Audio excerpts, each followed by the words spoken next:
A big part of the holidays mean big meals with family and friends, but for those who are homeless, that isn't necessarily the case.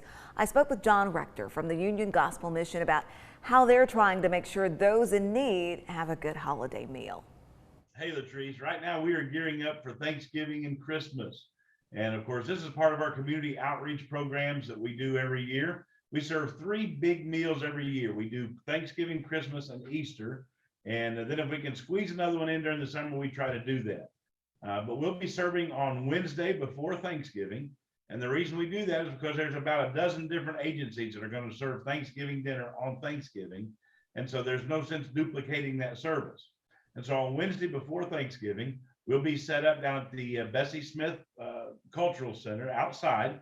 And we'll have our Thanksgiving meal set up, turkey and dressing and all the trimmings.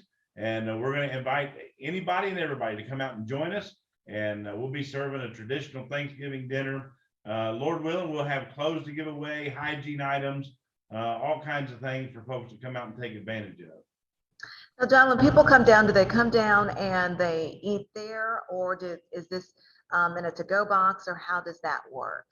It will be in a to-go box. A lot of folks choose to just sit around. We won't have tables and chairs set up. That's just kind of a logistical nightmare for us, as small as we are. But we have a lot of folks who choose to sit on the steps or sit on the ground, and there's a few benches nearby. We'd love to have them stay and eat with us. And it's a great time for. It really is about family, because I've been doing this now for over 20 years. And so for 20 years, I see some of the same faces year after year, dinner after dinner. And especially now, kind of hopefully coming back off of COVID, we're looking forward to seeing some of our old friends and get together and spend some time with folks. And we're going to serve from 11 to 2 on Wednesday before Thanksgiving. And so we're just looking forward to a great turnout. If folks are interested in volunteering, or if they'd like more information, we'd love to have them get a hold of us. Talk about, sometimes that's one of the things we just take for granted when we start thinking about a Thanksgiving meal and, turkey dressing with all the trimmings and so forth. But for so many in our community, having somewhere to go to get a Thanksgiving meal like this really makes a big difference. And it's not just for them, but a lot of times, John, as we find out, when we are helping other people and doing for others, it's where we receive our blessings as well. Oh, there is no doubt about that. Every year I get the chance to just stop and hug on or pray with 2 or 3 individuals that'll specifically come find me and say, hey, would you take a minute? And that's always a highlight of my day. We can serve 300 or 400 meals, but being able to touch that one person and help them and minister to them a little bit is always the best part of it. And a lot of those folks who come, they'll come not really having a Thanksgiving plan or a place to go. And like I said, there'll be a bunch of places serving Thanksgiving dinner. They're not going to go hungry on Thanksgiving. It's just an extra opportunity for us to reach out and just kind of love on people. Just share God's love. We don't ask anything from them. We're just there to be a blessing to them, to give them something, and be a shoulder to cry on if needed. A hand to hold in the time if it's necessary. However, we can just be there and be a blessing for folks.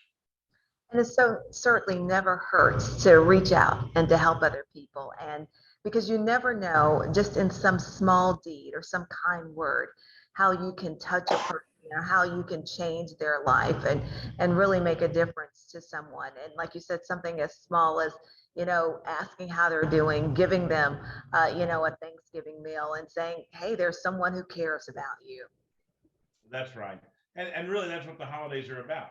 It's about just being there to share your life with somebody else, and maybe share a little bit of their burden, maybe ease their burden just a little bit. If it's something as simple as a tube of toothpaste or a toothbrush or, a warm meal, whatever it may be. We'll generally give away, we usually take them down about a pickup truck load or more of clothing, blankets, hats, gloves, all that kind of thing. And as the cold weather's coming on, they're going to need all the help they can get. And so I'm always amazed at sometimes the little things that really impact somebody's life. Well, again, you all are continue to do great work there and reaching out in the community. How can the community help? People see this and they say, maybe I can't come down that day, but what can I do, or how can I help this effort? Well, the best way for them to get any of the information about what we're doing is go to our website. Now, it's a little bit long, but it's easy to remember. It's just the uniongospelmission.org. And when you go there, you'll be able to read about Thanksgiving dinner. I'm getting ready to update our website now, putting all that information on there. There's a place to give if you'd like to support our work. Some folks would rather give stuff